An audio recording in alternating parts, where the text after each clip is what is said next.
All of the food we eat and much of the clothing we wear comes from plants and animals that are raised on farms. Farms are different in type, in size, and even in name.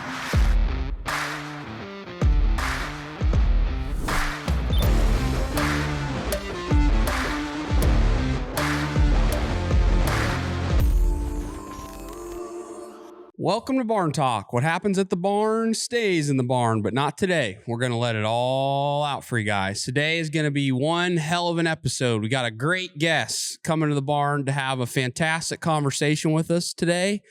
You all know him. Most of you probably know him. He's got a lot of stuff going on. He's a fellow farmer from a different state here in the Midwest. If you don't know him, you should get to know him. You definitely should get to know him. But before we get into it, you guys know the drill. If you get any value from the show, share it out with the people that you know. And I think in this episode today, you're going to get some value. If we made you laugh, if you related to us on something, if you learned something, all we ask is you just share it. It's kind of the ticket to admission to watch or listen to the show. Another thing you can do to help us out here at Barn Talk is leave a review on Spotify or Apple.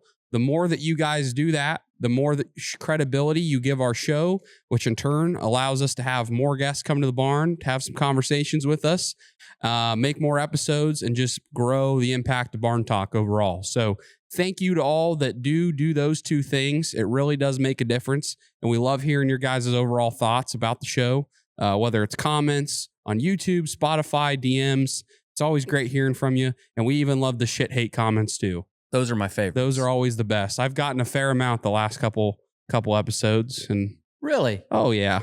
What's wrong with you? I don't think. Usually I think you're everyone's favorite. They just tolerate me. They just feel sorry for me. I think they feel sorry for me. Maybe I don't know. They should feel sorry for you. Yeah, you have to work with me. Yeah, I don't know. How Thanks are you? For carrying me. I know. I try. I'm doing well. We're getting after it. I mean, this is our almost our second episode this week that we're shooting. We got so many good ideas, guests, hot topics going that I think we might have to shoot 2 a week for a while.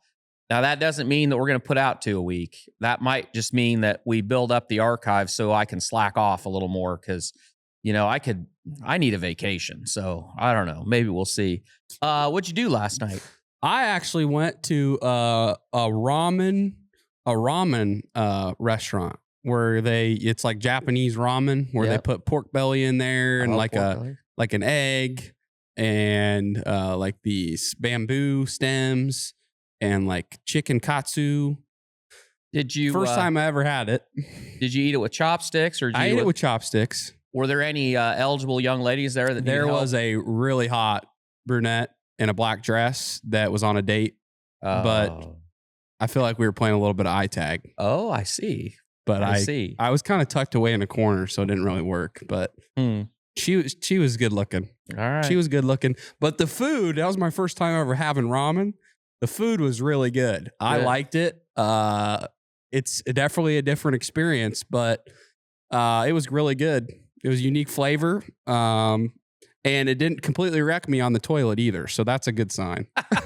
I take it that this is higher quality than the bales of ramen that I bought for $3 when I was going to Kirkwood Community College. Definitely a little bit different. Okay. Yeah, I think you'd like it because they like the pork. Okay. They utilize the pork belly, and if you throw a little bit of that chicken, it's basically a chicken cutlet. They fry a chicken breast or whatever and put it on top of there. It was fire. What about you? I too went out on the town last night. Okay. Did you burn it all down or? Well, it wasn't quite the same way. A couple friends of mine and we supported the Catholics. We went to the fish fry at the KC Hall. I had some, I don't know what the fish was. It could have been carp for all I know, but they had shrimp and macaroni and cheese and green beans and corn muffin. The corn muffin was really good. Lots of light and lively conversation. You had some soul food. It was soul food. It was good. Yeah. Yep. Good shit. I talked to Father. He looked at me like that he needed to talk to me, but he was pretty sure I wasn't a parishioner. So he was like, "Yeah." So yeah, we look at us. Good. We're really out and about. I know we don't tend to do that very well, but hey, this weekend we took advantage. It's going to be warm here coming up, which I'm looking forward to. Spring seems like it's here. I hope.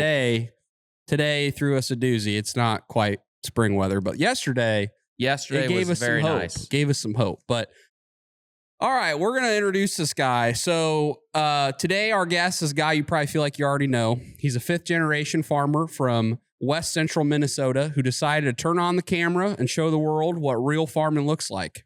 The breakdowns, the triumphs, the mud, and the madness. With nearly 500,000 subscribers on YouTube, he's built one of the biggest brands in agriculture, all while navigating the toughest challenges in life can throw at a person. He's a farmer, a creator, and a testament to resilience.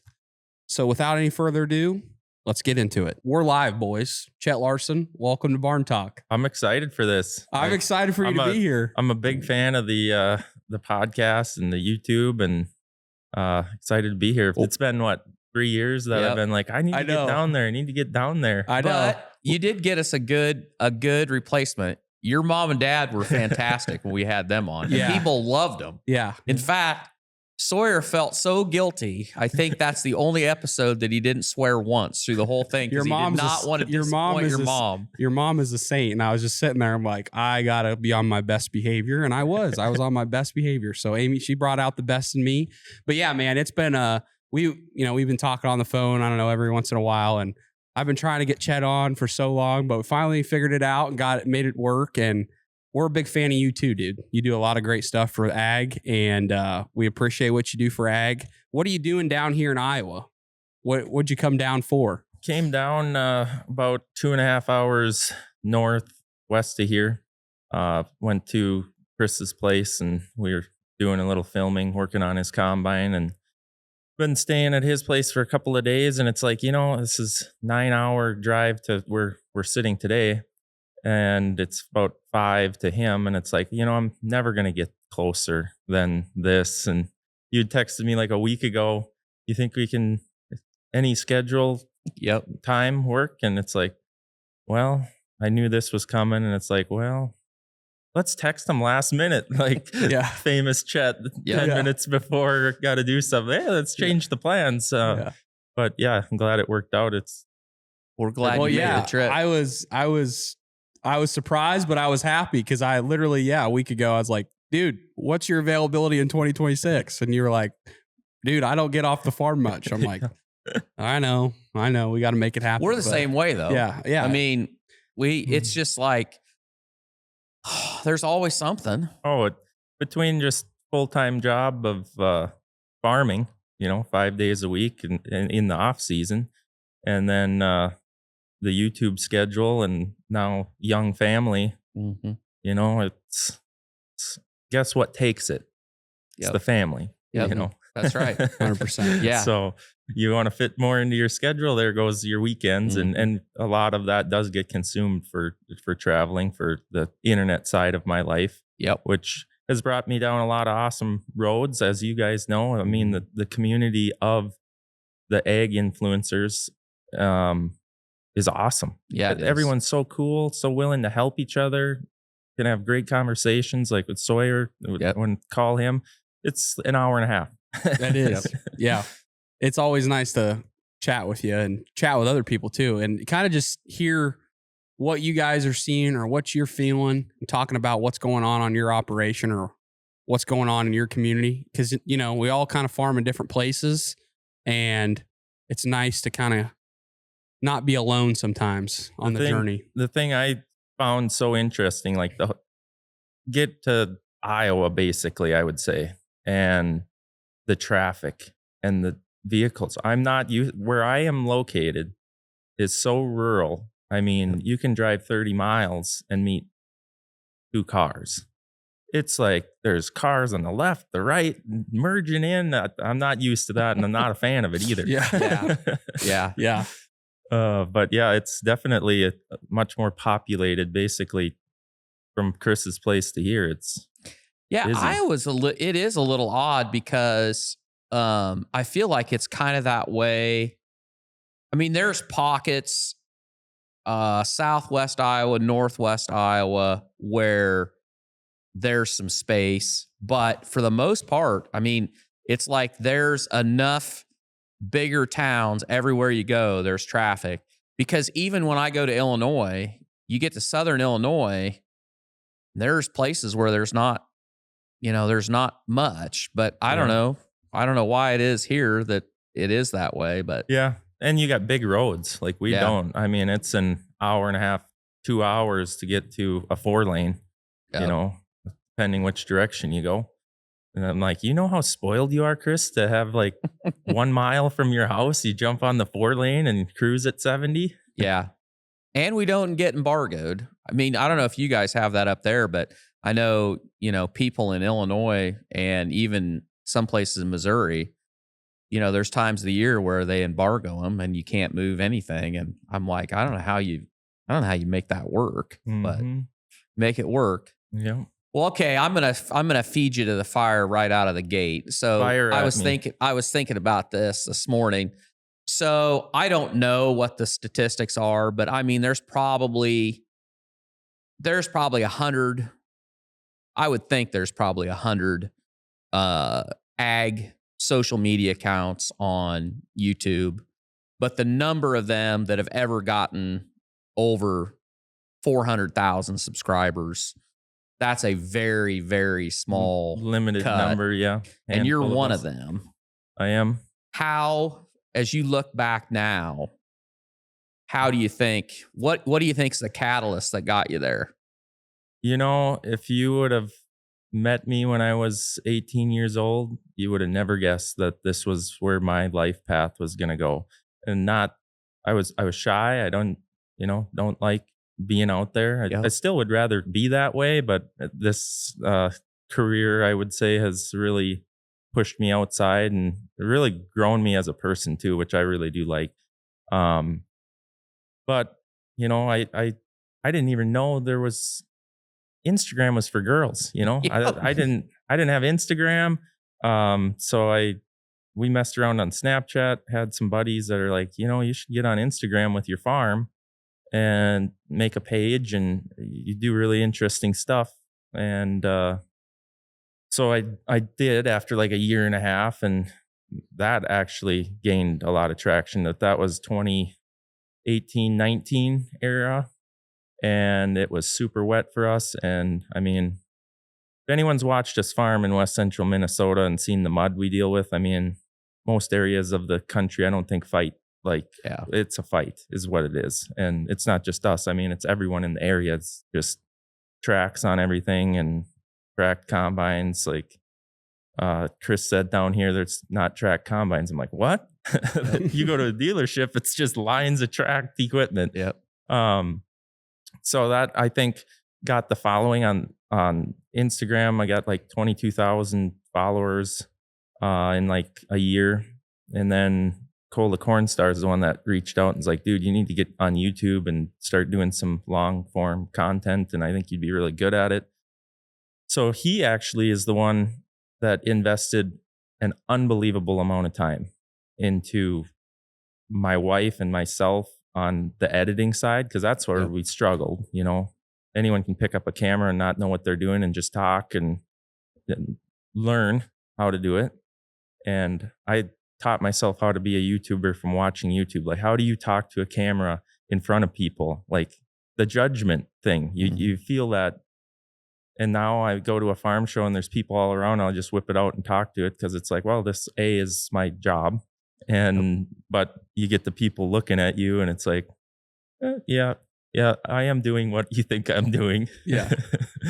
So that was kind of got pushed into YouTube from him, or encouraged. And I think within 9 months we had 100,000 subscribers. And I think once I announced on like Instagram that I had a YouTube channel, all those people just went there.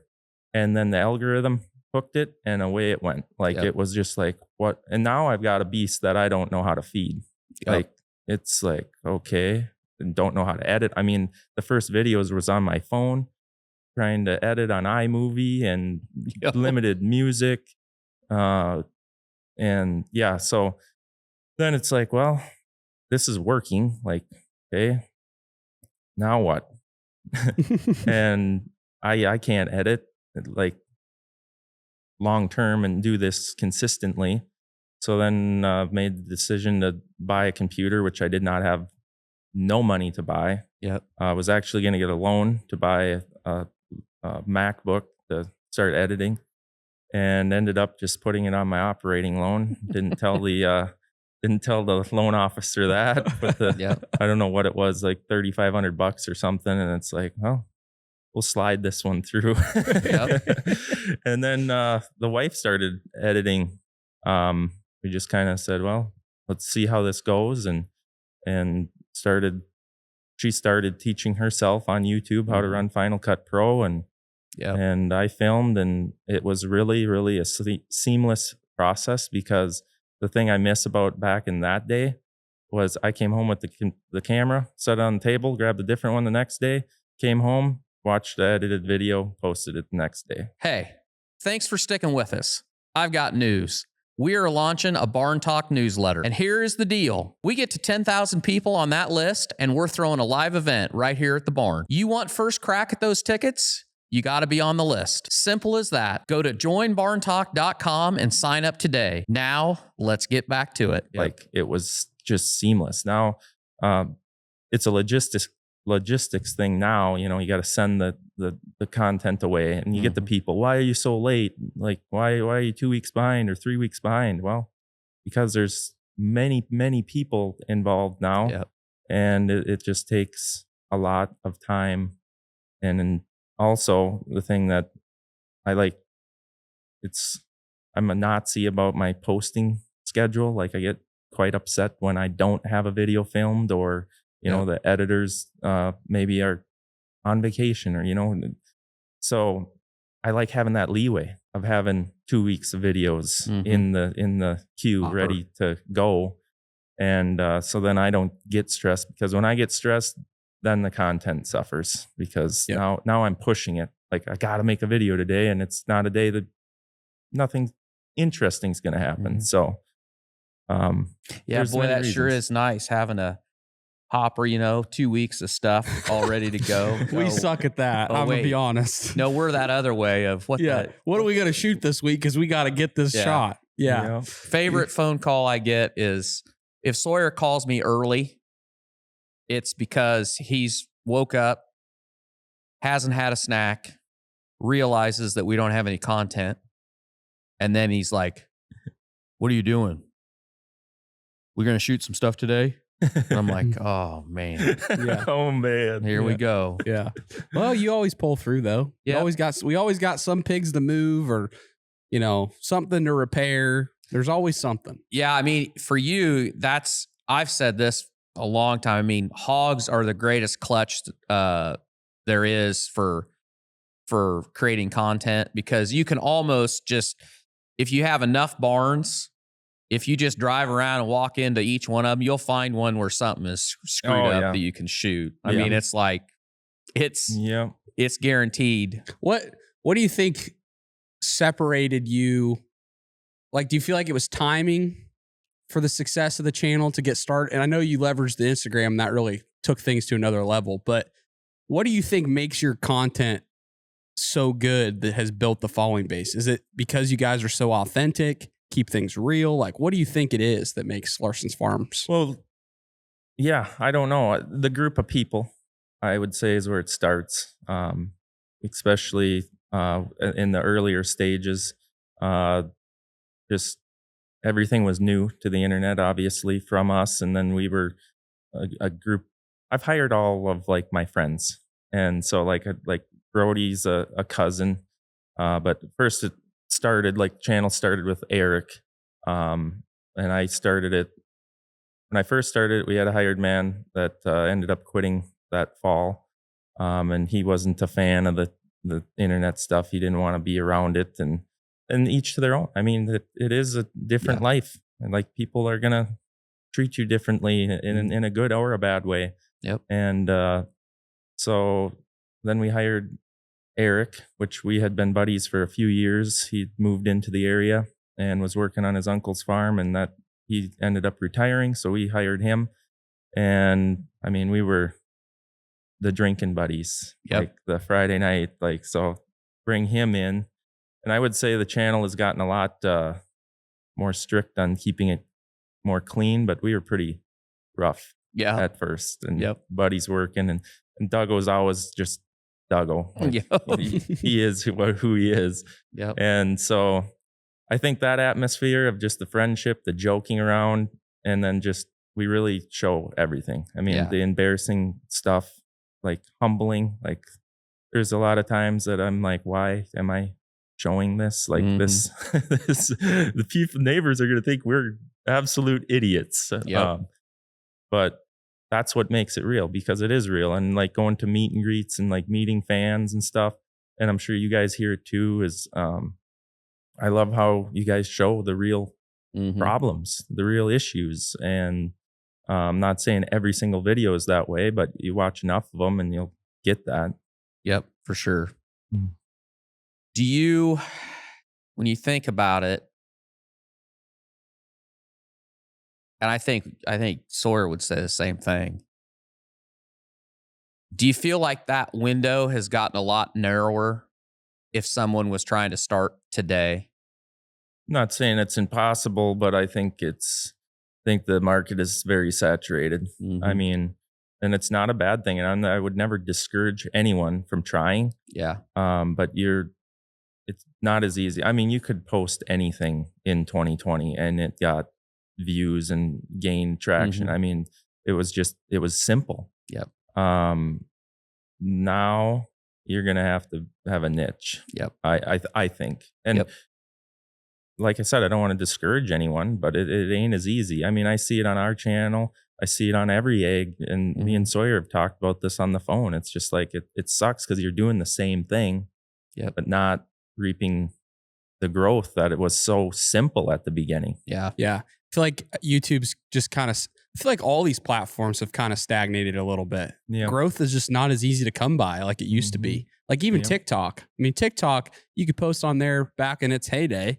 I mean, shit, we would post our clips on there. We get millions of views. Now, you're lucky if you get 20,000, 30,000 views, and it's just, I would say the same thing. You don't want to discourage anybody, but you definitely got to have a different angle. I feel like I think everyone like I'll have the neighbor, someone local that'll come up. You still making those videos? It's like, dude, this is a business. Yeah. It's a business because it is work. There is so many people involved. You're paying people to help you and keep this going. Like it's not posting videos. Like you're running a media business. Yeah. I mean, you're running a farming business, but you're running a media business at the same time. Yeah. 100%. Well, I mean, it's no different than the guys that have a trucking company outside the farm. They have whatever it is, their side hustle. I mean, it's another job. It's another job you're doing to allow us to farm. Yeah. And I never, like I said, never intended on this. I didn't come into this thinking I was going to make a business. I was like, oh, I had fun interacting with the people on the internet and creating content. And then it's like, oh my gosh, this is something. Yeah. So it's definitely been a major blessing to my life and our family's life. And so tell us, I mean, you like we had your dad and mom on before, and they told us a little bit about the history and where you guys are today with the farm. But for people that don't know you guys, haven't watched your channel, what does the operation look like today? So just like farming, like row crop traditionally. So years ago was hog farm. And then Dad and Randy in the late 80s got out of high school and wanted to row crop farm, and they were doing grazing hogs also. But they needed room to expand, so they started renting ground and kind of more so focused on the grain farming. So now modern day is my dad and uncle, grandpa's retired, myself, and then we custom farm for Eric, or the big Swede, and have Brody is Randy, so my uncle's son-in-law. So gotcha. Corn, soybeans. We been dabbling in some edible beans, which is a whole new experience. That's one of those deals. You raise what you can afford to lose. It's big wins and big losses. Yep. So last year was a big loss. I don't think we're gonna be raising them this year because the price is kind of really tanked on that. Yep. And then last year was just too wet, and crop insurance is not the greatest because it's just like any crop insurance. Yep. You haven't raised them long enough. You got just horrible. You get the T yield, the county, Yep. and it ain't good. Yep. It is not good. And we found that out last year. That's like that hurt. Yep. Was it like black beans or? Yeah, Okay. black turtle beans. Nice. There's our area, lot of specialty crops to the east. There's irrigation, really, really good ground. And that kind of influenced our area west of there to start doing it. But our ground is starting to push it where you maybe shouldn't be doing it because it holds water too well. Yep. So that's what we got into the corn and soybeans, black beans, and no more hogs, no more. Got out of No those. more hogs. Oh, you're 08. smart enough to do that at least. That was kind of my grandparents' thing because I can't remember 90s. If I remember right, late 90s is when Dad and Randy said, we're done with this. And that was a good time to make that decision. Yeah. And Grandpa and Grandma kept on going with that until they were maybe like 65. And then they said, well, they paid for the barns. Yep. And they quit. And they said, you guys can, talking to my dad and uncle, you guys can raise them for free in there. Go for it. Barns are paid for free. Well, they were to the point where they needed a lot of work. Mm-hmm. So you were going to start reinvesting, time you pay for a hog barn, it's time to rebuild the hog barn. Mm-hmm. And you guys know. And at that point, the row cropping side was starting.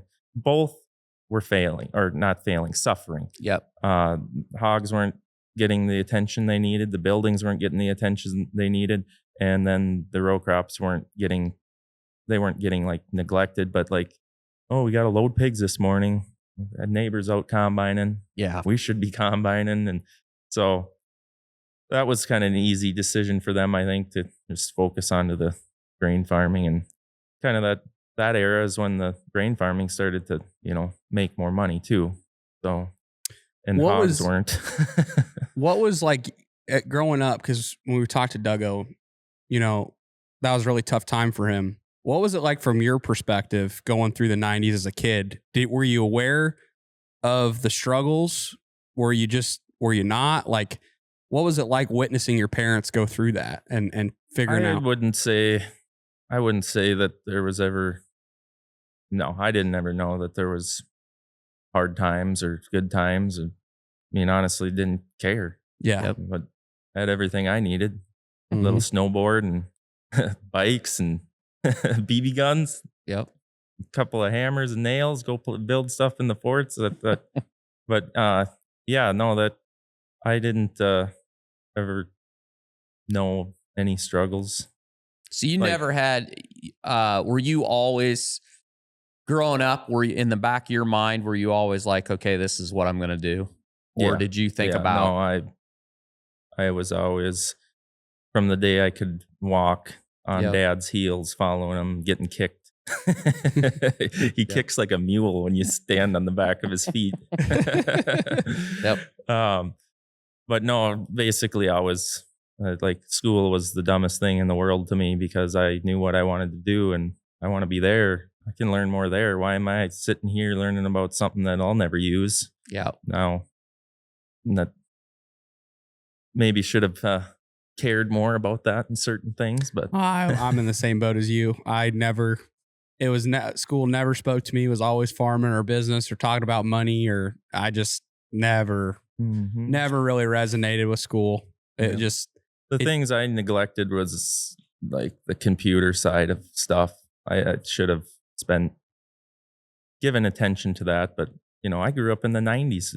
Didn't have a computer when I was a kid, and when we did, it was the old, what is the dial up or what is the phone line was buzzing or whatever. Yep. And it didn't work. I mean, it was so slow, like it was pointless to even have. So that when I had to take typing classes and computer classes, I thought that was the most pointless thing in the world. Well, now look at it. It's Now you're using it every day.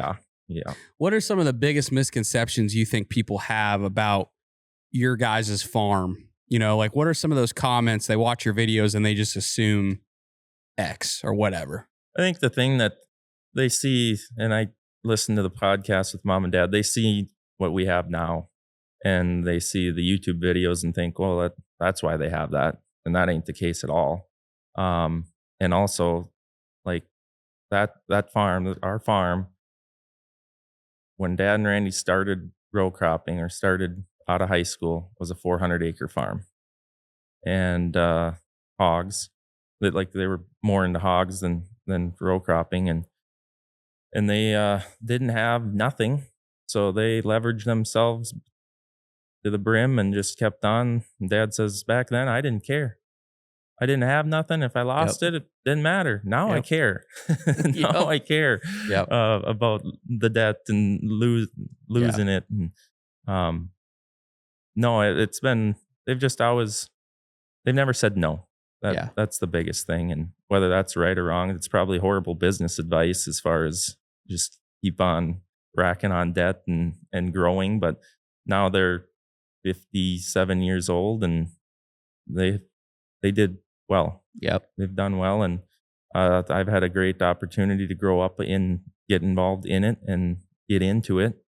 And it's a lot different than even when I grew up. I mean, I grew up in 88 20s and always had 3 combines and 77 20, 88 20s.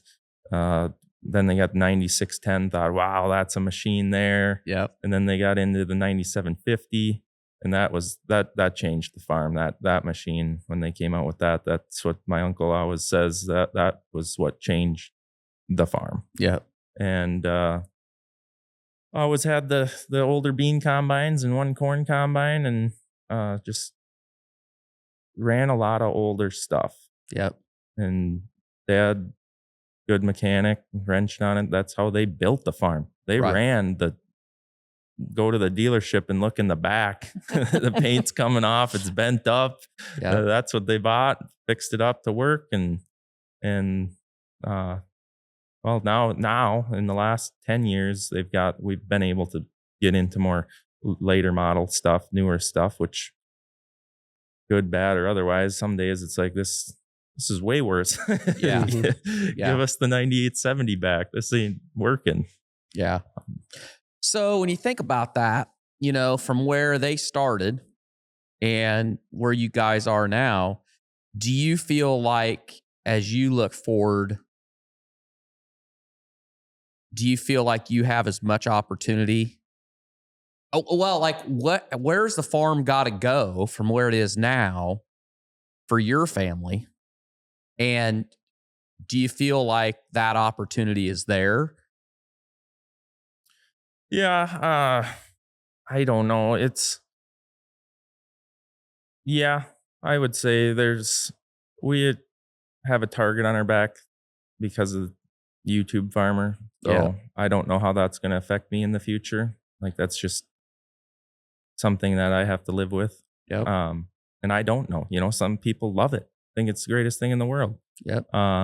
Next guy down the road is got the jealousy problem that I'll never farm his land because they think they're great or whatever they think in their mind that they're mad about something. So, but yeah, I'm basically the only kid that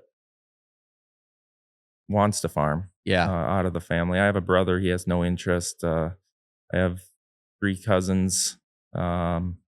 They'll help in the seasonal time frame, but I don't think they're gonna ever have any interest to actually be a part of it. Anyways, they haven't so far, more than run tillage in the fall or spring or whatever. So I would say, I'll be able to continue forward. Now, how much do you want? It's already a management pig. What it is.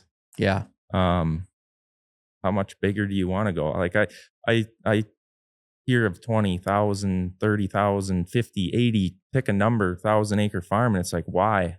Why do you want that? Yep. It sounds horrible to me. It does. Yeah. I'm sorry. Anyone that wants to be the 10,000-acre farm, you're not the guy running stuff anymore. Yeah. Yeah. How hard is that as you guys have grown? And I think we asked your dad this, but that to me is one of the biggest challenges that I see to farmers is you get to a point where your time gets spent on all the things that really nobody likes doing, which is managing people and managing the numbers and all that. And then you don't really get much of that time to do what you loved doing growing up, which is running the equipment. And how do you balance that? Or, I mean, at what point is it not worth the growth? Yeah, not worth the growth. Yeah, I don't know. It's the scale. What would you say the scale is? To me, 1,000 acres a person. Yep. If you want to farm full time, not have a town job, bare minimum 1,000 acres a person. Yep. I maybe it's 1,500 even. You know, so as you're picking up ground, and it's also from a management standpoint, it's basically every 1,500 acres bigger you grow is another man you need to hire. It's pretty much every 1,000 acres is another man that you need to have. And that's seasonally, so that gets very difficult, as you guys know. Like, you need the army. Every farm needs that. Whether you're one guy that farms 1,500 acres, needs to have two guys or three in the fall to help. And the scale just keeps amplifying. And that's the next thing that is like, why would you want to be a 20, 30,000 acre farm and have 70 people? Yeah. Or whatever, that'd be horrible. Like, we have to have 9 to 10, and that's hard enough. And half of them are full-time guys, so that are there all the time, and you can count on them there. So I don't know. It's what do you want, I guess. And we farm all together, so that's just, the farm's going to be bigger. If you had a brother, if you're farming with your brother, and you both have boys and they want to grow, well, now you got to be a 4,000, 5,000 acre farm or more just to support the family livings of that. So do you think farms are going to get bigger? Yes, I do think they're going to get bigger, and they're getting to be less people that are our age that want to get into it, or a lot of people want to get into it, but yet there's getting to be fewer of your guys' age group that had kids and stayed in the area. And I really think that the 80s is what thinned that. Yep. Or I know for a fact it is, because dad's barely making it, which would be my grandpa, just using it for reference. They're barely making it. Well, the kids graduate. Well, there's absolutely zero way of expanding and paying to have your kids stay there. Well, they move away to the cities and get good jobs and start a life and never come back. Yep. Well, that just took that next generation off the farm completely. Yep. And so I think that's where there's getting to be less and less. Like, there's a handful of guys my age in our area that are farming. We had that conversation just in this county. I mean, there's not a lot of young guys, and there's going to be a lot of ground up for sale, because everybody talks about the average age of the farmer, but it's you weigh the other side of the coin where you're at. It's like, how much further do you want to grow? But at the same time, ag is pushing us that way. It's like, you have to get bigger or create your own market. We say it on here all the time. It's get bigger, die, or create your own market.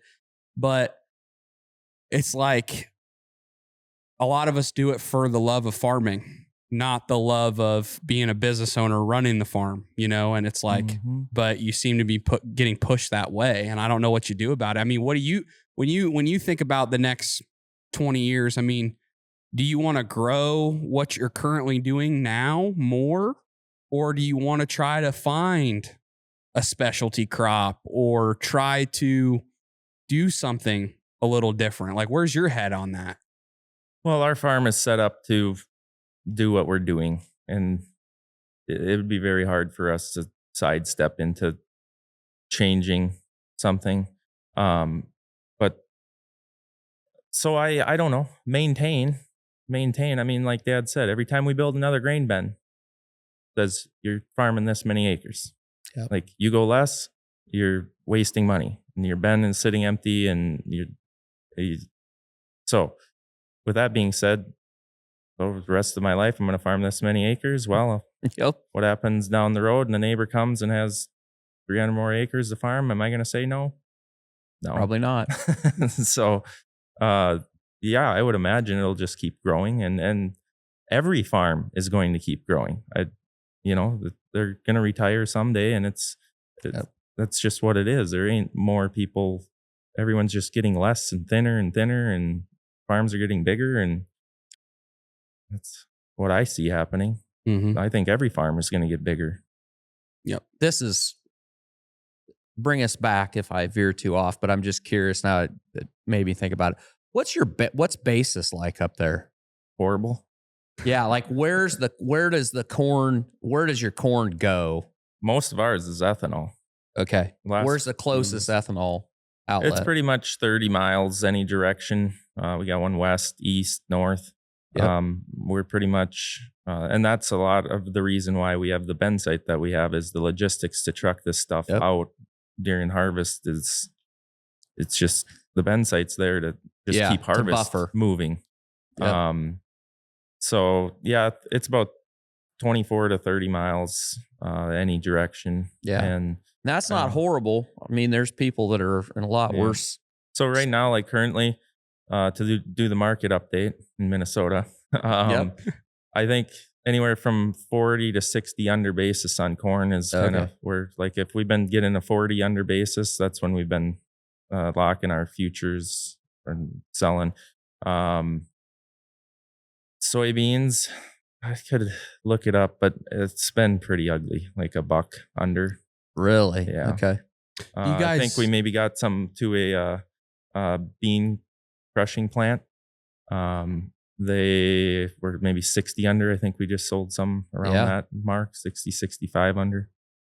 We have a guy that listens that every once in a while messages me that's in Western New York. And there's an ethanol plant in Western New York, and there's no acres around there. Their basis is like, what is it? It's like positive 40 cents. Their corn bid's like 40 cents over at any given time. It's like, geez. Yeah, that's nice.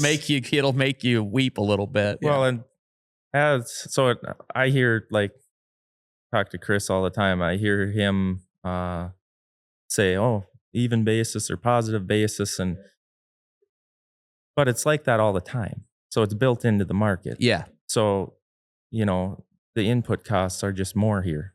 Like, people get more. Like, you could give farmers all the money in the world that you want, and you'll just take the next guy out. There'll still be people going broke because all the suppliers, all the rent, everything will adjust accordingly. You get the neighbor stuff going on, and getting the land bidding cash rent, or pick a number, and that guy ain't gonna get it, and I can make $10 an acre farming this, so I'm gonna pay stupid rent. I don't care how much money in farming it was, we'd still we're our own price ourselves out of the market. We're our own worst enemies. Yeah. Do you guys market your own grain then? Yeah. Yeah. Nice. Yeah. I've got a company that I work with that Dad and Randy, Dad will admit it, that they've never been great grain marketers. And I just was like, I'm going to go out this venture on my own, and never went to college or anything. And it's like, well, I'll use this, what it cost me to hire these people. It's like college, and learn how to market, play the paper game, like puts, calls, stuff like that, which I had no idea what that was all about. Now I'm enough to get myself in trouble, know enough about it to get myself into trouble. But it's a really it eases my mind having them, like, when you're planting and harvesting, are you thinking about selling grain? Right. No, you're thinking about, I haven't slept at all this week and we got this much to do and we just got to get to this end of this week and get this field done. You're not thinking about marketing. And a lot of times that's maybe when you should be. Yep. In like the springtime. And so that I do feel like that is worth it. But there's also companies out there that I have been worked with that you got to find the right fit for you. So, yep. Yeah, we had that conversation with David, our last guest, and yeah, do what you're good at. And, it's like, it's all right to lean on people that are better at something than what you are. I mean, that's running a business at the end of the day, and it's like anything. You hire a tax accountant to do your taxes. You hire a lawyer to help whatever transaction needs to happen. Why don't you consider hiring someone to help make you money? Yeah. Exactly. I mean, exactly that's what right. it is. It's just, it's costing you money, but their job is to make you money, or at least keep your risk at the close to break even as possible in these times, Yep. like the fly in here. Those flies are dull, man. The flies never. We feel like we get them all killed, and then there's always a straggler or two. Yeah, and they hold on for too long. Then we turn the heat on, and then they get fired up, and they come out of whatever hole they're in. And yeah. What? So you're farming in Minnesota. What do you feel about the political climate in Minnesota? Do you feel like the regulation or just the craziness is going to ever... I wish the wagon wheel would have broke another 20 miles west and I'd be in South Dakota. Yeah. Yeah. Yeah, there you go. Yeah. There you go. Yeah. No, it's absolutely pathetic in my opinion. It's unexcusable. Yeah. Like Randy said, tax season just kind of ended for us. And he said, it's really hard to rate that Minnesota state tax this year. Yep. Yeah. I bet. Yeah. That's right. Yeah. What about regulation? Like, do you guys have much, for us here in Iowa, everybody's talking about the whole cancer thing, right? And water quality. And I guess Iowa's like isn't it the second most cancer cases happen in this state, I believe? Maybe. And everybody's talking about water quality. And so, we're thinking DNR, hog barns, they're going to come out. Is there anything like that for you guys on? I wouldn't say anything too direct. I mean, there's been the buffer strips along creeks and stuff, which I don't know. I'm not against it. I'm not against the idea of it. I just wish they'd use their heads when they actually where I'm building my house, the lake shore. Got to have 30-foot buffer strip along the lake. And that's fine. It's great. But all the water runs into the field to the ditch that then runs through the ditch into the lake. Yeah. No buffer strip there. Yeah. And we brought that up. It's like, why are we putting a buffer strip along the lake when the water doesn't go that way anyway? Field? It's another government thing it's like they make the rules and don't understand how the country or farming actually works.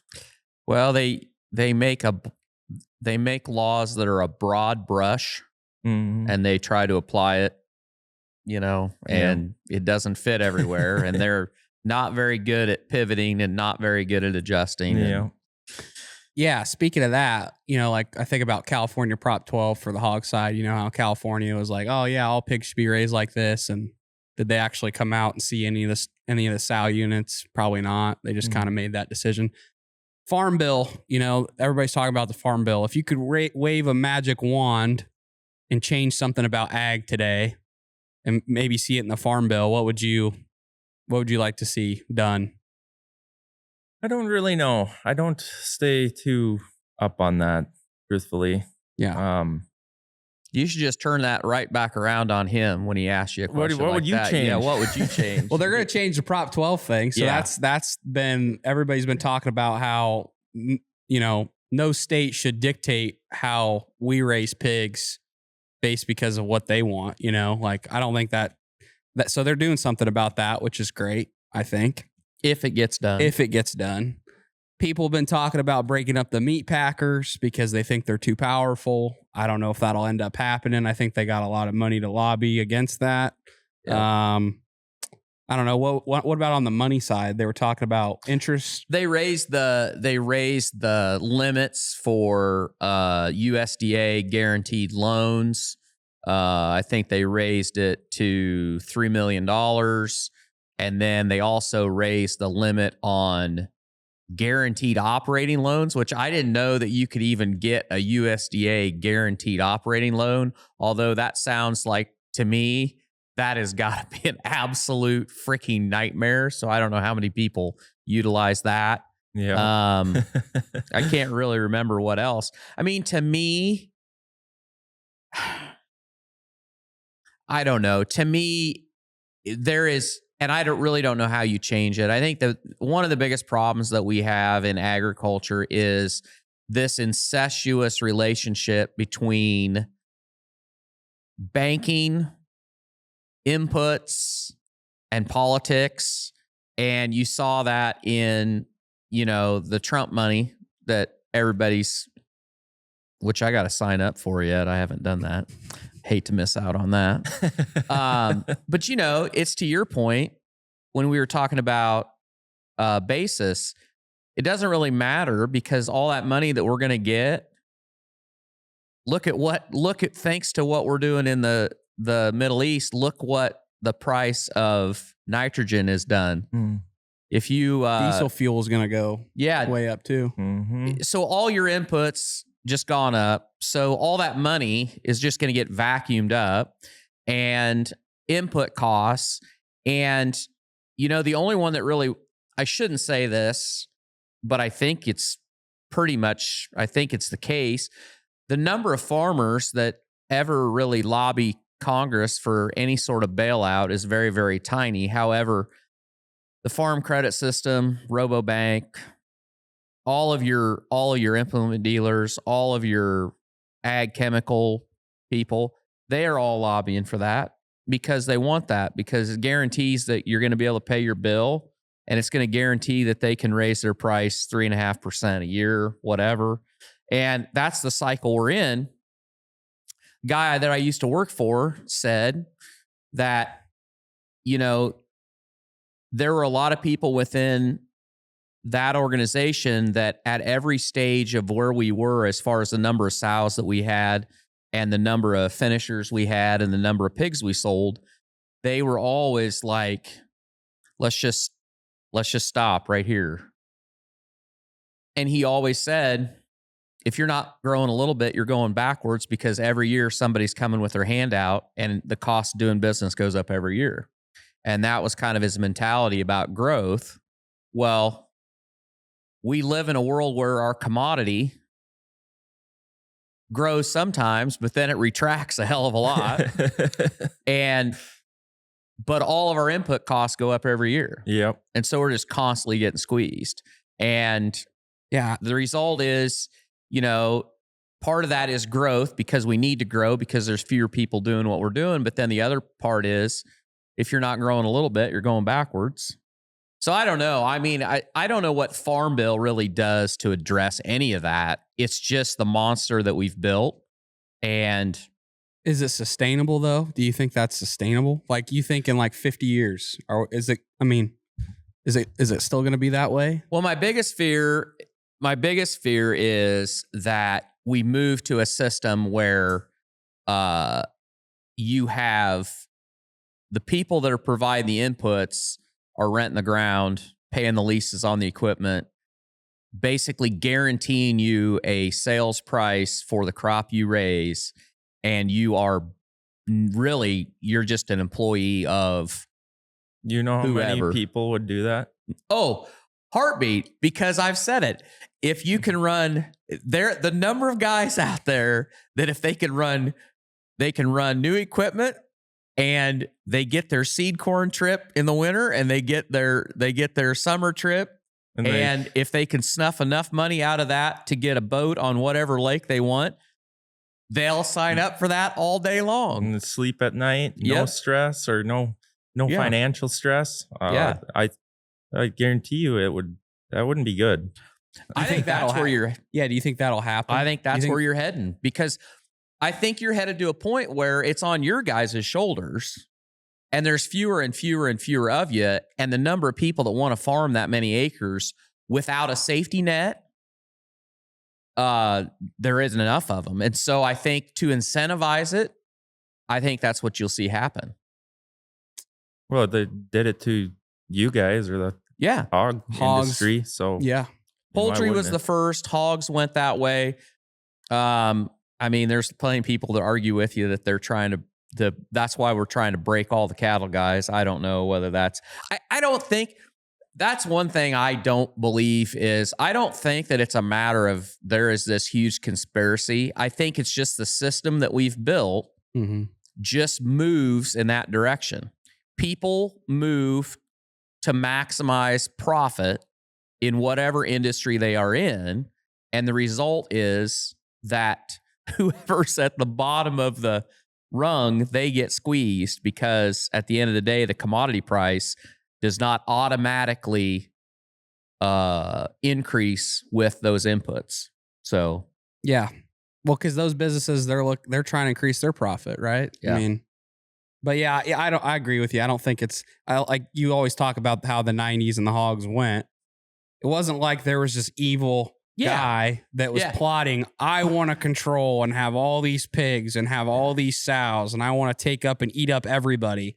It just kind of moved that way because of capitalism. That our society really loves to find a villain. Like, we love to build heroes and then tear them down, and we also love a villain. And like that was all about the Wendell Murphy. Oh, Wendell Murphy ruined the hog business. No, if Wendell would not have done any of what he did, somebody else would have, and it would just be somebody else that is the villain. And you know, Smithfield is the villain because they got bought by the Chinese. We get that comment all the time, pretty much every video that we put out where we're talking about pigs or we're doing something. There'll be one snarky comment in there that we're owned by Smithfield, even though we probably don't sell any pigs to Smithfield, but it wouldn't matter who they were sold, who they were sold to. So, and ag's the same way, you know, I would say my biggest concern is the equipment cost. Yeah. That seriously concerns me. Like it is ridiculous when 100,000 don't touch anything. I mean, tillage tools are $250,000. Yeah. And every piece of equipment now is $1 million. I mean, a new tractor, 800,000 to $1.2 million. I mean, yeah, there's people that will buy that, and eventually, yes, it will be used. But even when you're coming into the used market and there's still 600,000, it's just ridiculous. And then you got to have, depending the size of the farm, and it's all relevant to what you farm of what you need, but you got to have 2, 3, 4, 5, 8, 10 of these things. Like, terrible. Like, there's a reason that we have a lot of 4-tracks, and I could trade them all in and still to boot probably $500,000 for one. Yeah. Yeah. What'd you think of the new John Deere tractor? The new the 540. 540 that they 8RX. It's a need in that 4-track frame. We've ran the 410 in the 8RX frame, and all Dad said is needs 100 more horse. Like, we run a speed planner, 24-row 30 speed planner, and with that thing loaded down full 8 miles an hour. Well, you buy the planter to go 10. Now the tractor can't pull the planter.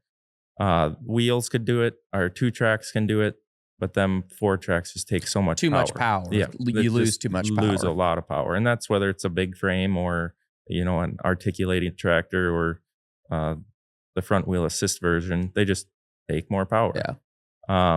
So yeah, there will be a lot of people that buy them. Yeah.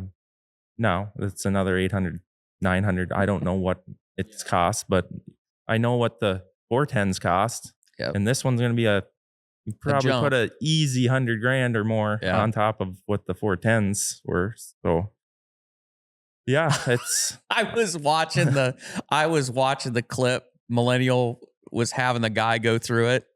And it's so funny about, perspective of where you're coming from, because the thing that stuck out to me in that was the guy that was going over the tractor from Deere. It was like a badge of honor for him that 40% of that tractor is brand new. Yeah. He's like, 40% of the parts of this tractor are brand new. The frame's all new and this is all new. And he's like excited about it.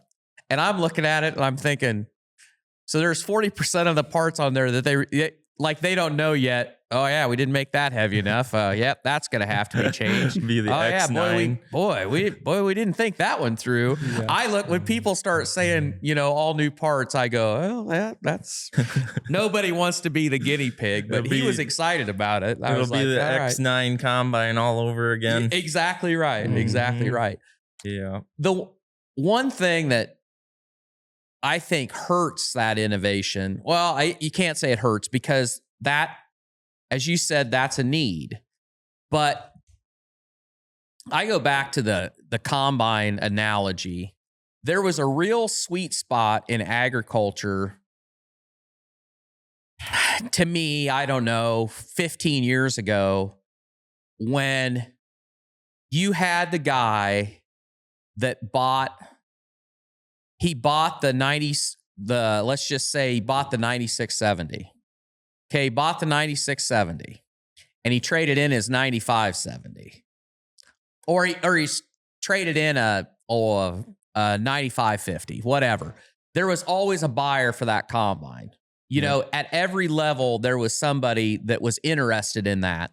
And there was that time in there where interest was cheap and guys were trading combines every 2 years, just like clockwork. And you could trade for a pretty good deal because that dealer already knew that he had somebody that was interested in that combine. The issue that we have today is you have this layer at the top, and then you haven't got anybody. You might have somebody that's interested that first step that you trade. And then after that, the jump in acres drops so far that there's nobody interested in that. So the resale, these guys that are buying the newest, the hit that you're taking when you're trading is just an absolute killer.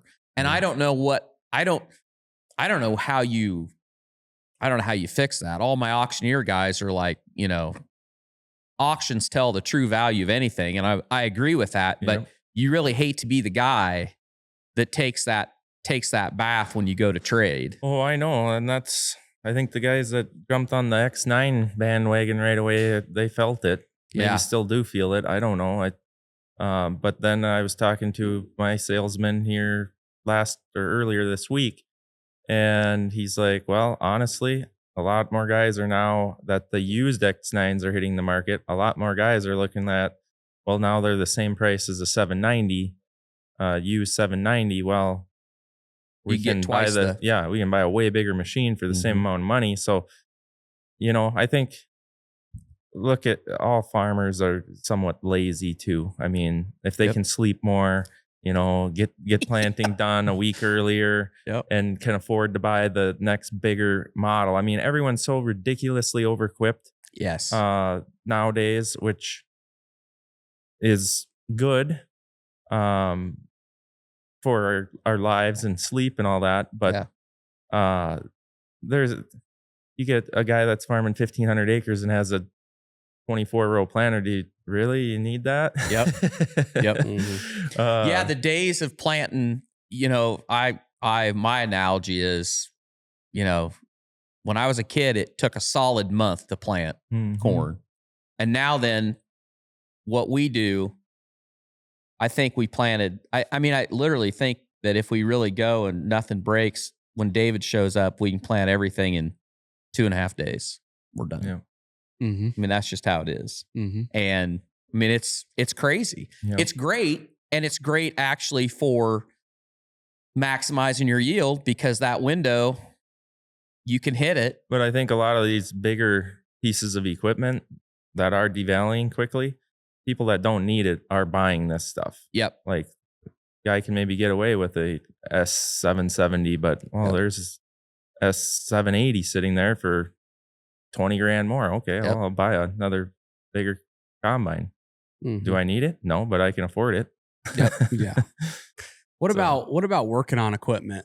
Do you see that as a concern as time goes on, of having to call the guy to come out to fix X, Y, and Z thing? It is that whole thing, lawsuit with Deere and the can't work on your own thing. I don't know if I don't think that it should be that you shouldn't be able to work on it if you're a smart individual.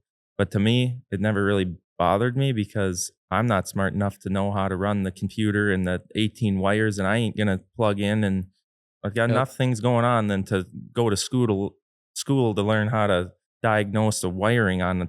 This stuff is just so advanced that if you don't do it every day and have the computer and the knowledge and the people behind you to be able to call, I don't know how to do this, and call Mother Deere, I wouldn't know why you'd even want to. I mean, the basic mechanical pieces, yes, you can work on that, and you never could, or they never took that right away. I think that whole thing was more or less over the software side of stuff. But back to there's going to be a very few percentage of farmers that are going to want to be able to do that, or know how to do that, or have the drive to do that. Yeah. Because give you about 2 hours into a project and it's planting season or harvest season, and you'll be calling the dealer anyway. Yep, that's right. Yep. Yeah. Well, and I mean, as fast as software technology has changed, I mean, heck, I know guys that have bought brand new machines and had an issue that the tech from the dealership has to call somebody because they can't even figure out what it is. So the right to do it yourself becomes somewhat, I mean, I know there are people that they suck that up and they love being able to do stuff like that. And I think that's fine. If they want to do it, they can. But to your point, it all comes down to what's the best use of your time. And we're all at the times that you need it, you probably are just going to call somebody anyway. Yeah. So, yeah. Do you get a bunch of people bagging on you for no-till? Because you guys have to till? Because, back to the broad brush of ag. Yeah, people don't get. Yeah. It's like, it's the same thing with us. People say, oh, you guys need to raise your pigs outside. It's like, well, are you telling me that because you live in Georgia where you got... I don't even care. Like, if they say that, I just say, give me your address. I'll ship you some. How many you want? I'll bring you however many you want, and then you just let me know when you want me to come pick them up. Yeah. That's the thing that pisses me off about ag more than anything. It's like everybody paints it with a broad brush, whether you're talking about grain farming, whether you're talking about livestock farming. People just think that, oh, you should all just do things the same way. And they've never even stepped foot on a farm. And that's annoying. And I know for you, the no-till guys, I'm sure get pretty freaking annoying. Yeah. And my comment to that is, if you're in an area and 95% of the people are doing it this way, and you're the 5 or the 1% that's trying to do it differently, odds are you're not on the right path. Yep. And unless you're a genius and you got something new niche or specialty thing you're doing, but don't come from southern Iowa, and come into the gumbo mud that it don't warm up, and it's wet, it's tight, it just don't dry, and tell me I don't need black dirt for the sun in the spring to give me a half inch of, that's my uncle's favorite line, give me a half inch of dry dirt to stir with the mud and we'll go planting. It's the nature of the beast. Yeah. So, and it's a more so a spring thing, and just so it dries and have some loose dirt to work with in the spring. So I'm not against no-tilling. You got to do what's best for your farm and your area and your soil. And that's up to each farmer to, now if you're in an area where everyone's 95% no-till and you're out there with the deep ripper and the plow, maybe you have a good reason why you're doing it, but probably not the best idea. Yeah, 100%. Yeah, I just wish people would understand that more. What's the most common shitty comment you get? Like, what's the biggest hate comment you get the most often? You get a bunch? Most often, or the one that irritates me the most? I guess both. Both. Yeah. A rich YouTube farmer. That one irritates me. Yeah. It really irritates me because the farm has been going for, since 1918. Yeah. YouTube just started in 2019.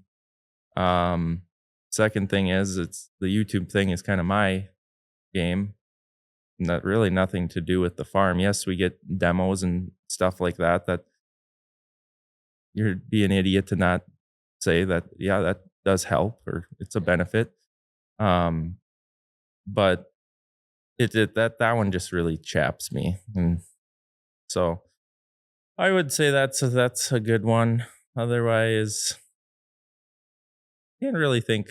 It's kind of leveled off the real big hater ones, but that's one, like anytime like we trade a piece of equipment or we get something different, or even a demo from a company shows up and it must be nice to be a YouTuber, rich YouTuber, and those ones bother me because it's like, you don't even know what you're talking about. Say it is. Yeah, it is. It's great. You should start it up. It's easy. Yeah. Mike, the one I hate is people that are like, that say some version of, man, it must be nice. I mean, I should just pick up a camera. Oh, that's a good one. Because I'm like, yep, heck yes, you should. I mean, look, anybody can do it. I'm doing it. Yeah. Go for it. Yeah. Yeah.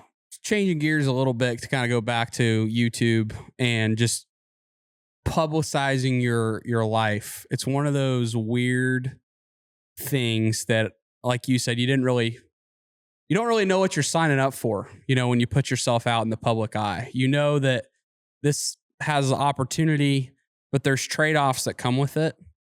And, just personal for me, I was in a relationship for a long time, had her on the YouTube channel. We're no longer together. And that's one of those things that, like, it's really tough that you do that because it's your life, but then you have to deal with the aftermath of that. For you went through something pretty hard, like really hard, and you were on the public eye. And I know, Nicole was a big part of your life, but, at Barn Talk, we keep it real. And I just wanted to ask you, how did you manage getting through that tough time? Because it's already, that's such a hard situation in itself, but then it's all out there. It's all out there. Yeah, you got to deal with it. The public eye is it's more than just your small town at that point, and everyone's got an opinion. And I think, so for those that don't know, my first wife got married when I was 19, and I think we were married 6.5 years roughly. And she got very rare case of leukemia, ended up passing away 7 months after being diagnosed. And obviously she's the editor. She was in videos all the time, and big part of the internet. And so we updated them and through all the treatments and all that. And she was a trooper, and it ended up dwindling down, or she started to dwindle down and ended up passing away. And then it's like, it was interesting. I think that a lot of people were very involved in that. And I think a lot of people supported the channel then. And then after she was gone, a lot of people, I think I insulted by never talking about her again. Oh, yeah. And I didn't do that out of like lack of respect or anything like that. It just had to do that, for me. Yep. And yeah. Like we're moving forward from here. Boom. Yep. I hate the pity party online. Like I'm sorry for those that I'm friends with that have done that. but I don't like to watch that. Yeah. Personally, for me, that's for behind closed doors, the what you go through. So that was kind of the snap, and just ended it there. And I think I've seen a lot of comments where, wow, he doesn't even care about her. And then you know, you meet someone new, which I'm remarried, and we have a almost 1-year-old daughter, and life's good. But then that makes people upset because it's too soon, or this and that. And I'm not saying that, what's the timeline, you know? So, but everyone has an opinion. Yeah. And now you've got 500,000 of them with it, Yep. sending you mail, handwritten letters. Oh, Those boy. are the ones that really, it's like, wow, man, you must really hate me. Like, Yeah, man, I can't even imagine, because just a small part that I'm kind of experiencing that right now, and it's tough, just when you put your life out there in that regard and something changes and they're all looking at you and how you handle it. and everyone wants to know. And I don't know, I'm a human being too. I'm a normal dude. Yeah. And now I'm supposed to, at 25 or 6 years old, supposed to know what this is like? Or and is anyone at age 70, 80, are you supposed to know what it's going to be like when your significant other passes away? Yeah. And how do you move forward with that? I don't want to be the pity party person. Yeah. And Everybody grieves. And she wouldn't have wanted that either. Yeah. No. Everybody No. grieves differently. And also, life has, you got to move forward. I mean, you have to. Got to keep moving. And all through, like, no one knows what happens behind closed doors and the conversations that you have, which they'll never leave here. Yep. And it's not going to, and it never will. But we pretty much all knew the situation that was being dealt with. So you can imagine the conversations that leads into. Yeah. Yep. What last thing, and then we'll move forward. What do you think, though, got you through that more than anything? Was it your faith? Was it your family? Was it having people to call to, going through something like that? I guess anybody that's dealing with something like that, any tips or anything that helped you? So the big Swede, that he was, every day we did something. And then he had a girlfriend at the time, that he had for quite a while. And I don't know how she put up with it, because every weekend we were doing something. Every night of the week we'd go out for supper. Nicole is a great cook, cooked for me. I never cooked. I do now because of that period in my life, and I actually kind of enjoy it. I didn't cook. Didn't know how to go. Went to the grocery store after that. And I just felt like, how do I do this? Like, that sounds pathetic, but I went from my mom's house into marriage at 19, and I never lived in college. It was the weirdest feeling. I walked into the grocery store, and I'm like, oh, what do I buy? Yeah. So a lot of going out to the bar and getting supper. And we just did a lot on the weekends, did hunting, stayed busy. I stayed busy.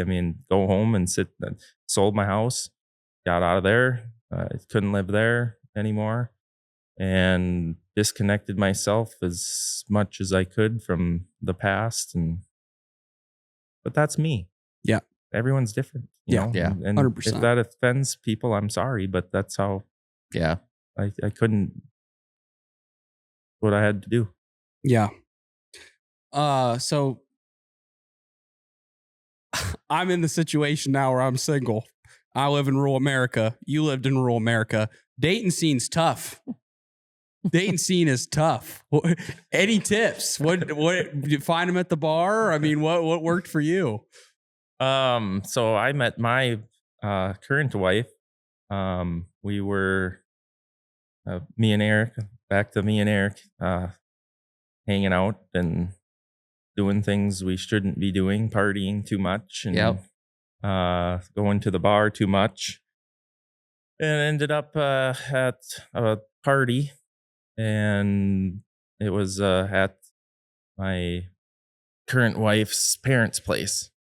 And so his girlfriend and her were friends, and I'd never even heard of my wife, and we lived 20 miles apart our whole life. And she was going through a tough time in her life at that point too, and that's how we met. So I have no advice because totally being honest, I was not ready for it, and it was there. And I remember being like, why is this, like, actually praying, Lord, is this like the next one? Like, it was one of them deals like, oh no. But long story short, life's good, and we got a beautiful daughter. But that's how I met. I have no idea how to. No help, Sawyer. No help. I met my first wife in high school, married her, met the second one through a friend group, house. And that's had the friends group, and that's just what happened. You and Chris here can go out. And Chris, we'll have to go out on town sometime.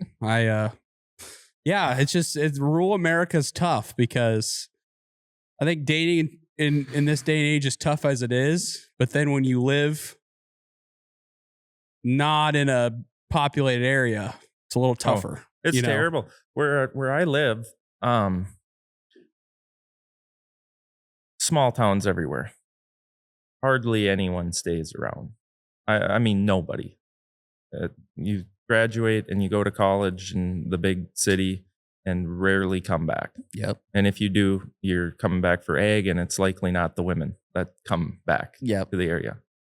You go to any of the bars, restaurants around our area, there's maybe 4 people in there. I mean, Dad talks about back in the 80s, 90s, they're packed. Yep. Packed with people. Yep. And that just goes back to show that it's getting thinner and thinner and thinner. And when you can't even go to the bar and talk to somebody, that's pretty sad. Yeah. Well, yeah, it's I mean, I've talked to Stephen McBee about this. He lives in Missouri, and same thing. People underestimate how sometimes farming is a very isolating profession. Yeah. I mean, it really is. Nobody wants to talk about it, but sometimes it gets lonely, Sometimes that's one of the hardest parts about it. Yes, it's peaceful. Yes, it's a life worth living and working for, but that's definitely one of the tougher parts of it, I think, for sure. Yeah. So, no, it's definitely. I guess I've never had to go through the looking for a wife. I am also a guy that loves companionship. So, like, when I was alone, it's like, oh, this is not not cool. I don't enjoy this. So the loneliness, I totally understand that. That sucks. Like, go home and look at the dog.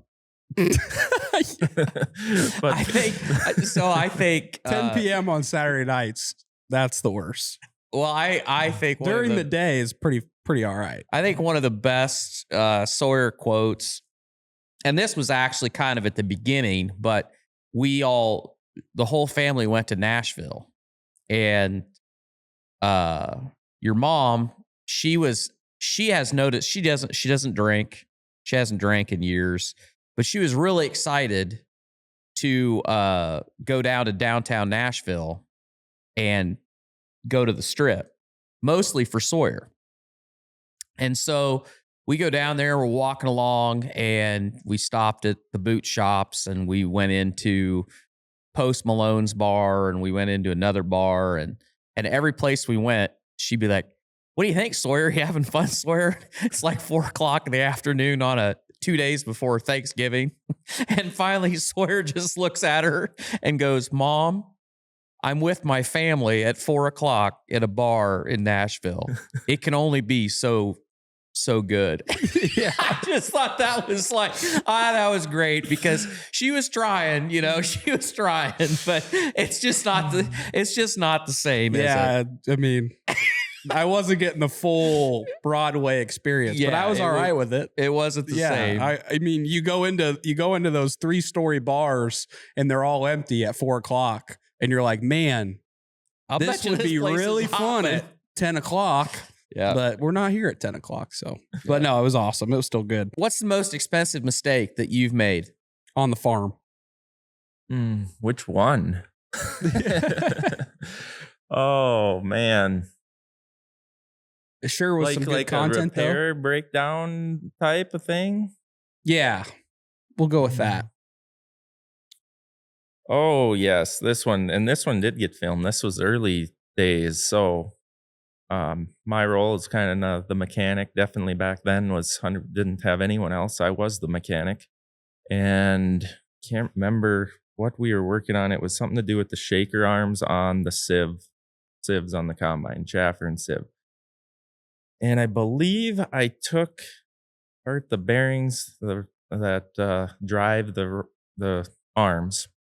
And me and Mitch, my brother-in-law, were working on it. And he runs a mechanic shop, private mechanic. And we're working on it. I got to back up. I had worked on it that winter, and I put the what are they called, Chris? Those things that the bearings go in. I put them on opposite, so the sieve, the flanges, so the chaffers were shaking in a circle, and we were combining, boys. We combined. Took out the chaffer frame, I believe. Oh, wow. Because it was shaking in a circle. Had to get all new arms, which we had just put on. Oh, Then me and him are doing this in season. I mean, she's machine down. Help. Come help. And in a rush, 2 guys working. He said, go put together the other side. I went over there. He had everything what looked to be tight. Wasn't tight. I never tightened it, but I put everything beyond that point together. This is in the repair of the screw up. Yep. Okay, we're ready to go combine again. Go to the field. I made it half a mile down the field, and she let loose. oh my God. And I hear this banging, and it's like, well, and that was back in the 70 series where you can leave the rotor on and get out. And so I get out and I come around the combine and I can just hear like steel pounding on steel. And here the shaker arms had all fell off of the bearings and were slamming into the clean grain elevator auger and flattened it. Oh gosh. And now not only, oh my gosh, my dad and uncle, I didn't say a word. I just said, I got to go back to the yard. And, something come loose. I got to go back to the yard on the radio. Yeah. You radio to him. Yeah. Okay. Sounds good. Did not say the severity of the situation at hand. So now we're talking the auger is pinched in the tube. Yep. And how do I fix this?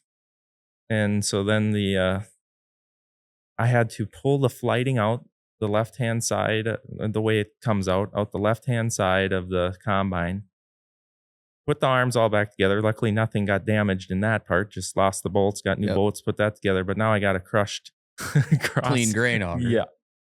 So out comes the bottle jack in there and poking out multiple areas. Nothing round about this thing. Slid the new auger in and ran it. And it was good enough. Ran it forever that way. Holy smokes. Yeah, wow, luckily, but the expense of that was obviously the chaffer frame and all the arms and that, but then that led into a whole nother mistake and accident. That was... Did Duggo and Randy, did you eventually tell them or did they know? Like, I kept that one pretty quiet. Yeah. It didn't cost any money. Yeah. The combine was forever permanently damaged. And I did call for a new part, which of course they don't have those on hand. No. Why? That never happens. No. I mean, and it was like, I can't remember, $1,200 or something for that, or $800, something like that for that transition boot. And it's like, well, it's not rubbing the augers. We're running her. That you can take solace in the fact that stuff happens more than what you would know. When I was selling sheds, there was a guy down southwest of Brighton, Iowa, and he had traded machines, got a new machine, a lot bigger machine than what he'd ran, and he had a field down on the bottom, and it had power line coming through it, and he unloaded and forgot to fold the auger in, hit the power line, and messed it up bad enough that they had to the implement company came and they had to crane pick it up, get it off, and they went and they took the auger off of a brand new machine, took it out there, put it on, got back to going, and he finished that day, got up the next morning, started in to finish that field, and he did the same thing. No way. He did the exact same thing. And this was the dad. So the only good thing for it was that it wasn't the son, it was the dad. But that poor guy. So yeah, those kind of things happen. So that's if it was my dad that did that, I think he would have retired himself. Yep. What did Grandpa so Grandpa farmed all the way up till he was 90. Yeah. Right. Yeah. And didn't he kind of get to that point where didn't he scrape the barn or some shit? Yeah. And he finally was like, all right. There's just a little 7,000 bushel bin back here around the corner. We always put beans in it. And you had to put up the auger and jockey it around so it was as close to the bin next to it over here as you could possibly get. And the hopper would swing out basically in front of this barn. And so when you came to unload, you would have to come in and then turn as short as you could and not run into the barn to get the wagon in there to where the hopper would. And I came in here to unload, and there's green paint down the front of the barn, and there's like 3 boards that are broke. And I knew what happened, but I didn't say anything. And before long, my dad comes down and he gets off the tractor, and I'm just finishing unloading. He walks up and he's like, "What in the hell did you do to the barn?" He goes, "What's all that?" And I just said, I didn't say anything. And he chewed on me for a little bit, that you need to pay attention and that da-da-da. And I just looked at him and I said, "Dad," I said, "look at the front of your tractor." And the weights on the front of 7820 were white. There's just white paint across them. And he looked at that. He just stood there a minute and he says, "You think you can manage this?" And I said, "Yeah." He goes, "I'm going to the house." He goes, "I don't have any business being out here." And that was the last time that he ever helped us with harvest. Mm-hmm. Yep. Because this is his barn. This was the first thing he built when he came home after the war. So it meant a lot to him. And I think that just pissed him off so much that I didn't ever have to have that conversation of like, you really shouldn't be out there. Now, I thought it a lot of times, but I never had to say it. And then after that, he was like, nope, he was done. So anyway. How fun is it? Like, what's you and Duggo's father-son relationship dynamic on the farm? Because that's something that we share together and you guys share. It's something that's pretty special. I mean, what's it mean to you? What's it mean to you, and how's all that? I think when that day comes where he retires, is gone, it's going to be a totally different. Farming is fun because I work with my friends and my dad, family. Yeah. I'm not going to lie and say that every day is a glorious day. I mean, we can get at each other pretty good every once in a while. But that's working with family. Lying if you've never experienced that. Yeah. But yeah, I think that's a large part of what I enjoy. And I don't think it would be fun at all if it was me and a bunch of hired men that are there trying to punch clocks. Yeah. That don't sound fun. Like, farming's fun because we have a good time and we enjoy working with each other. work with a bunch of people that are just there to get a paycheck. That ain't going to be fun. Yeah. And we all have the same mindset. All of us working together is pretty fussy about how we like stuff and motivated. We don't have fortunately, anyone that's lazy. Yep. Mm-hmm. So yeah, it all works very well. Yeah. What about being a dad? You said that's fairly new in your life. How's that experience been? Life changing. Yeah. The first couple months, man, I'm like, what have I done? Yeah. I mean, she's amazing. I love her. But at first, man, you as a dad can't do anything. Yeah. I mean, it just breastfed baby and just they don't want you. Right. They hold her, bawling, crying. It's like, and then the wife's mad because you're not helping. Well, you can't help because that just makes it worse sometimes. But now that she's just about, well, I would say about 6 months and on, when they get the personality, and now really look forward to seeing me. Like when I get home, she gets so excited. That's so cool. And I'm excited for and I've never been a baby type of guy. Like, I like the toddler size, like where they follow you, they learn, you can teach them. I'm looking forward to that a lot. Like dad, I'm a lot like dad. And he's like, if he could just order them when they're like 5 or 6 and they no diapers, that's the perfect time to go.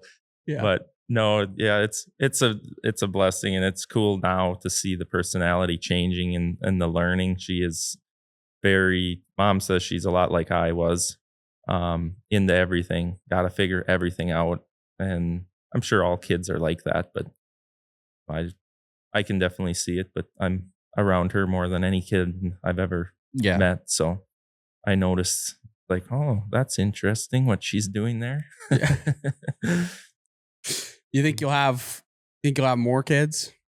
You want to have more kids? I would imagine we will be. That's the $1 million question, and all I can say is after I'm done building a house. Yeah, how's that going? How's the house build going? I think probably just finished up shingling it. It's frame, no windows, it's Tyvek, and they were shingling last week, so they're still working on some framing stuff. It's been a process. Stressful. Building a house in 2026 is probably not that fun. Wish I would have done it in 2019, but I did not have any money then. So I think I have money now, but that project makes me feel the most broke I've ever felt in my life. I'm pretty sure, because everything about it's just so horrible. But yet I hate living in town, and the future of where I'm going to be is by the farm. And I'll tell you what, that 20-minute drive one way at midnight or 1 a.m., not only dangerous, that extra 40 minutes of sleep becomes a large percentage of how much sleep you're getting. So I'm looking forward. And as dad gets older, and definitely like he talks about going to Arizona all the time now, and I can see that. I never could see that years ago, and I can see that now getting on mom and dad's mind a lot. And that having dad 4 miles away from the farm, hey, there's someone at the farm, or emergency on the weekend or whatever, the corn drying, that's gonna be me. Give it 10 years. So that's kind of what spurred on the house, was having a kid. Then the wife quit her job, and lucky enough that she can stay at home, and that eliminates us from needing to live in town. She had to live in town for her job, was part of the requirement. And once that was done, I'm like, we're moving. But it's been a cool process. I mean, it's probably the only time I'll build a house in my life. So we're trying to do it as right as what we can afford. Which is very easy to run into that cap. Oh, I'm sure of that. So sad. Just quality of builders today is, shit just doesn't get built like it used to. Well, and just how quickly one, do you want this or this? And that decision is simple, but when you have to make 1,000 of those decisions and each one of them is this much more this way than that way, it's just crazy. We're very lucky. The company that we're building through, a general contracting company, I believe he's done it for like 30 years. He's got a awesome business. It makes it very easy for the client. Interior, exterior designer, himself that manages all these. Like it ain't the local builder that starts and finishes it like what you envision or what I envision. It's this crew does the framing, this crew does the shingles, this crew does the drywall. It's not the same crew there. They'll be there for 3 weeks and then they're gone. You'll never see them again. So it's pretty seamless, but it also speeds the process up too. I mean, it's not that same builder. There's like the framers were there and the shingler, like they're doing 2 things at once. And so, it's an experience. I'm enjoying it, but also it's stressful. Without a doubt. Especially in the commodity prices. For sure. Okay, one last. I forgot this, but I wanted to ask you. So if your machine shed's on fire, what's the one piece of equipment that you would? What's the first thing you would save? What's the piece of equipment you have that you?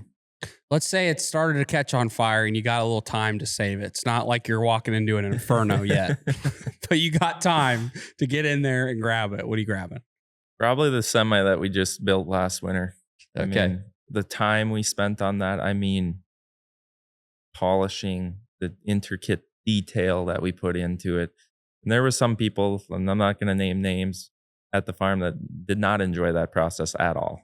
But that was fun. I really enjoyed that. I like shiny, nice things. I think it might insult some people on the internet, but that viewers, that, it's got to be shiny and nice. I enjoy it. Yeah. What'd you build? 379. Yes. Peterbilt 95 model. We had just overhauled it. 38 grand into an overhaul. It was ridiculous. And it sat in the shed because it had a sleeper on it. And all our trucks have pusher axles and it don't have a lift axle. Didn't. And had a sleeper on it, so it was heavier. And it's like, this is like our nicest truck. And so then it's like, okay, well, how about we day cab it, start there. And then it went from there to let's do everything. Let's get a pusher axle, like that was down the road. Well, that needs all new diesel tanks and then all exhaust now. And pretty soon it's like a money pit, but I love that truck. I drive it. I smile. Not all the retired guys or whoever drives it maybe don't like to hear the straight pipes, but I get in there and I'm just like, let the Jake breaks hammer.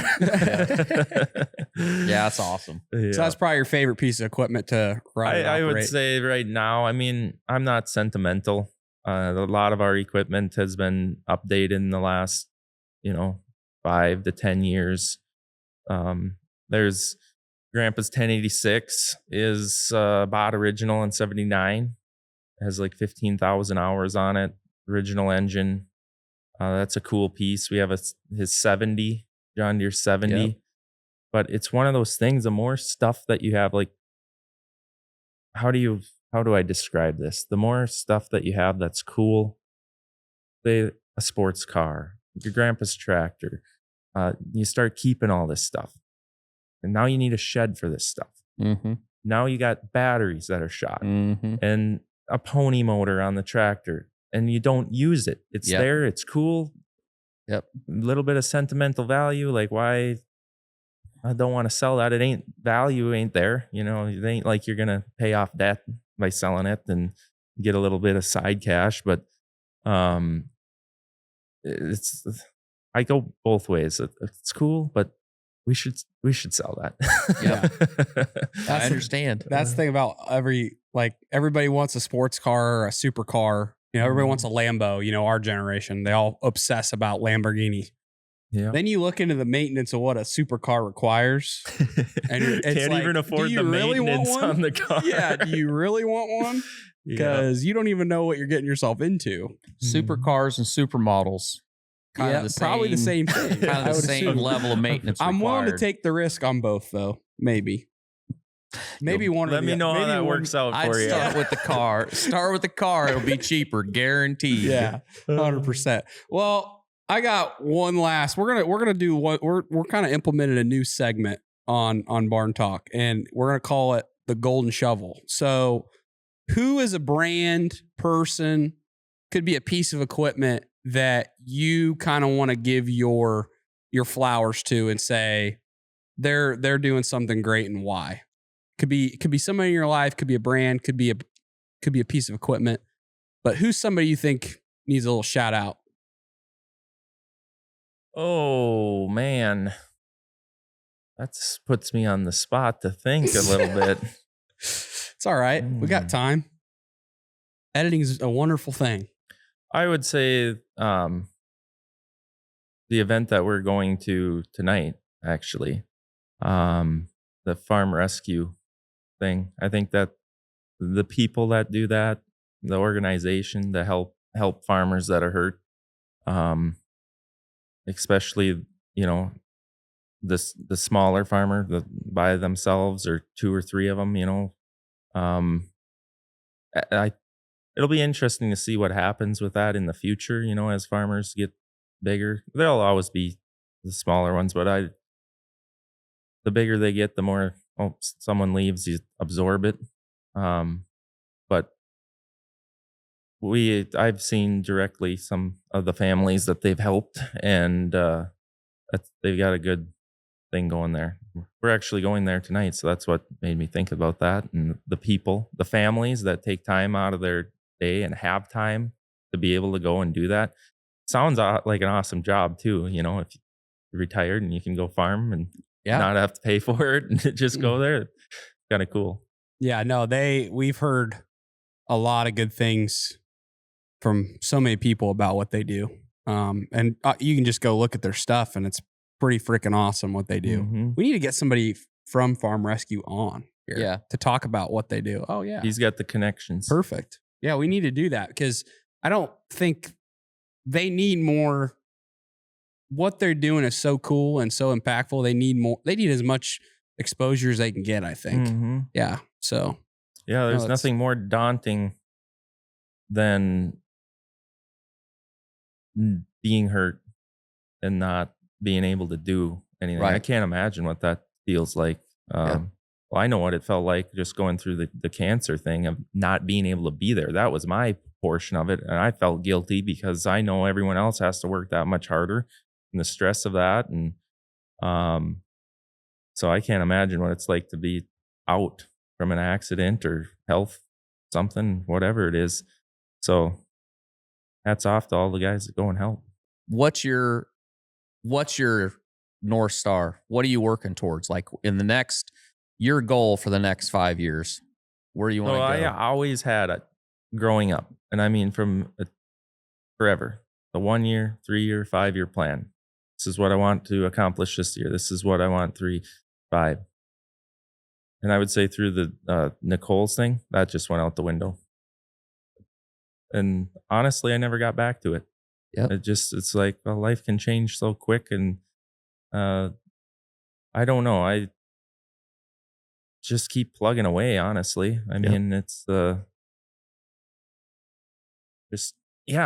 don't know. I never know. Farming changes so much. I mean, it's hard to know, like Randy always says, you never know where the next piece of land is going to come from. It could go the other way too. Yep. Well, the thing is, the world's changing. Like the world, like it feels like everything is changing at such a rapid rate that it's hard to map it all out sometimes. And you have first world experience of life can turn on a dime really quick, and it's tough to always know where you're going. But no, this getting into the house, that'll be a huge thing. That'll be a huge goal. Everyone has the goals of, well, maybe not everyone, but the dream of building a house and some people get to do it 10 times, and some people are lucky enough to do it once. And I'm really looking forward to that. That's going to be cool. Yeah. Where can people find you and learn more about what you do and follow what you're up to? Yeah, pretty much any platform: Facebook, Instagram, Snapchat, YouTube, obviously, Larson Farms, TikTok. There's so many spam accounts on there. I think I get lost in, all of a sudden I'll be scrolling and it's Larson Farms. Yeah. What the heck? Yeah. So be careful on TikTok with the spam accounts. And I know a lot of people get taken advantage of by those. Yep. It's terrible, honestly. It's scary. It makes me feel bad, even though I have nothing to do with it. But yeah, check us out on really any platform. Sweet. Got your words out? I think I do. You got anything else you want to leave with people? I think we're good. I think we're good. Well, Chet, it was an absolute pleasure to have you on, man. I'm glad you made the trip. We're honored to have you here. We were honored to have you here. I thought it was a great episode. If you guys got any value from the show, go follow Larson Farms and what they're up to. Share the show. Leave a review on Spotify or Apple. We'll see you back here next week for another episode.